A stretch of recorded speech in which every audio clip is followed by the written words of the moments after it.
Chào các bạn, hôm nay mình sẽ tiếp tục hướng dẫn các bạn vẽ 3D xuất 2D trên Solidworks. Ở bài tập lần này thì chúng ta sẽ vẽ trong môi trường kim loại tấm, môi trường sheet metal, tạo các bản vẽ trải cho chi tiết chấn gấp, cắt laser hoặc cắt plasma. Ok, bây giờ chúng ta sẽ dựng 3D cái bản vẽ này. Các bạn mở Solidworks, tạo mới, tạo file mới.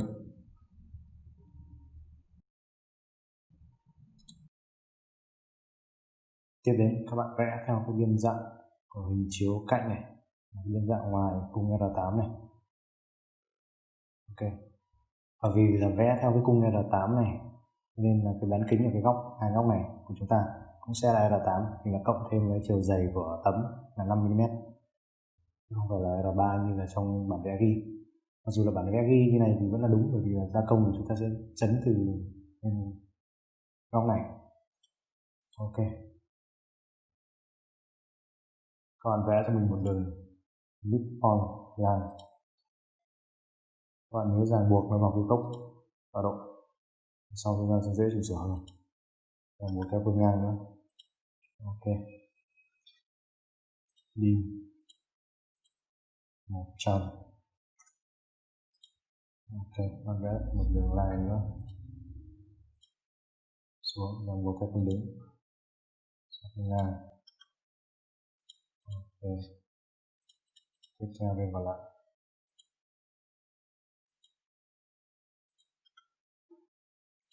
Ok, và đây chúng ta sẽ ràng buộc hai cái cạnh đứng này với nhau. Nhấn Ctrl rồi chọn hai cạnh, nhấn vào equal, hai cạnh đáy nữa, equal. Tiếp theo các bạn dim cạnh này, thì là chúng ta vẽ theo biên dạng bên ngoài, bên trên này, nên là chúng ta sẽ phải trừ đi 5, chiều dày là 5, ở đây là 55 thì chúng ta sẽ nhập là 50. Ok, này là 20. Ok, vì các bạn vừa ràng buộc nó bằng nhau rồi, các bạn chỉ cần ghi kích thước một bên thôi. Tiếp theo các bạn sẽ bỏ góc, các bạn nhấn vào Select, góc này là R8, tất cả đều là R8, tích 4 cạnh, 4 góc. Ok, sketch của chúng ta xong, chúng ta sẽ sang cái thẻ sheet metal. Ở đây nếu mà các bạn nào trên máy mà không có sẵn cái thẻ này thì chúng ta sẽ có thể tích phải vào bất kỳ cái dòng này thế này, mình tích phải vào picture này, các bạn tích vào cái sheet metal này và nó sẽ bật lên cho các bạn. Ok, sang sheet metal, các bạn chọn vào khu base render tab này.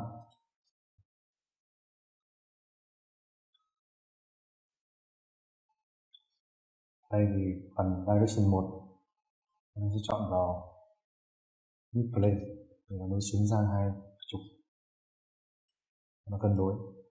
Phần này chúng ta sẽ nhập cái chiều dài, đây là 200. Ok, tiếp theo đến đây là phần chiều dày của tấm, chúng ta nhập 5. Theo cái phần hướng này thì như ở đây của chúng ta là đã ok rồi. Nếu các bạn bấm vào thì nó sẽ xoay ngược lên trên. Nếu các bạn ghi bán kính theo hướng này thì để như này là ok. Mình tự chọn đây. Phần bán kính này các bạn có thể nhập cũng được mà không được, bởi vì ở đây bán kính chúng ta đã ghi hết rồi. Phần bend around thì đây là cái thông số của cái hệ số dẫn ở số uốn. Nó có các cái tùy chọn của chúng ta, ví dụ như là bend tách, là nếu mà các bạn nào có cái bảng Excel về thông số bán kính uốn, thông số giãn nào của vật liệu thì chúng ta sẽ chọn ở đây, chúng ta sẽ lát vào thì bên gia công sẽ cung cấp cho chúng ta. Nếu không thì các bạn có thể chọn vào cái factor này, nó sẽ mặc định của chúng ta là 0.5, hoặc là Benelao này thì các bạn có thông số uốn các bạn sẽ nhập vào đây. Ở đây mình chọn cái vector rồi đấy. Ok, còn chữ ok. Tiếp theo chúng ta sẽ tạo cái bo R5 này, 4 góc.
Ok, và đây là cái bản vẽ trả rồi của nó. Thì các bạn làm như sau. Có chọn vào view, chọn chi tiết phần xuất, vào quy định log view, tỷ lệ 5.5, chọn. Sau đó các bạn bấm chọn lại vào thì mọi người sẽ ra kéo xuống cái mục này, mục more view với dòng A, chữ A này, dòng flat pattern đang tích về vào đây, nó sẽ xuất chuyển khi chúng ta sang cái bản vẽ trả. Ok, như cái bản vẽ trả này của mình đang bị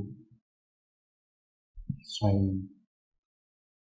góc so với cái hình chiếu đứng 90 độ, mình phải xoay lại, tích chọn vào đây để nó trả, nó kéo xuống.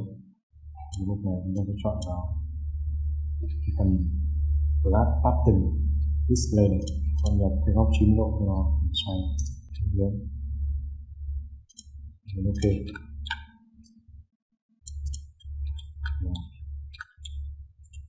Như đây thì thông thường thì đối với mắt máy cắt plasma, máy cắt laser thì chúng ta sẽ chỉ cắt được cái lỗ thủng thôi, chứ không thể làm được cái lỗ lắp côn và lỗ CK này.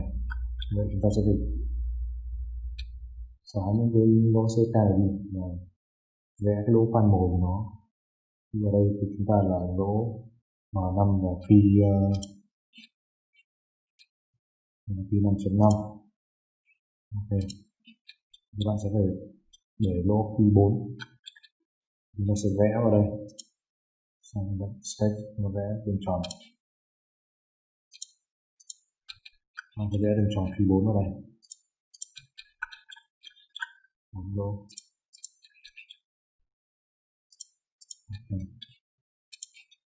Chú ý mình vẽ đến một tầm nhé, cứ chọn 4 đường tròn và vẽ.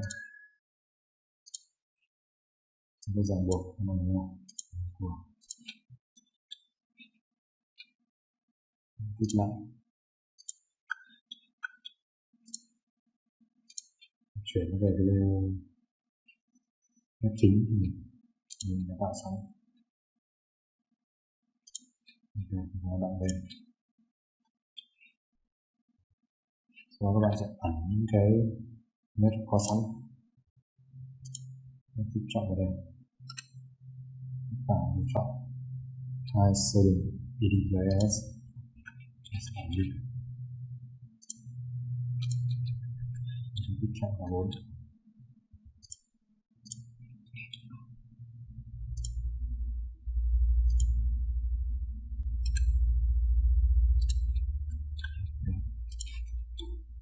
Đi góc dưới,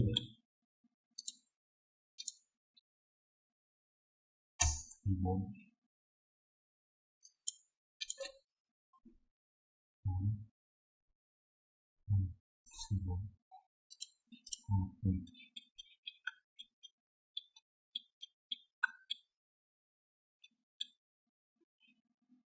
Cái tên bản vẽ cho nó là bản vẽ trải.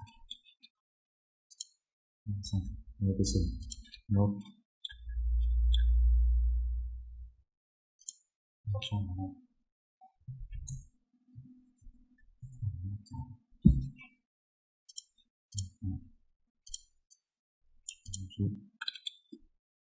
Ok, các bạn sẽ kết thúc của nó. Mình sẽ làm nốt vào rồi.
Ok, là mình đã hướng dẫn bạn vẽ xong 3D, xuất 2D với bản vẽ trải và cái kích thước cho cái bản vẽ này.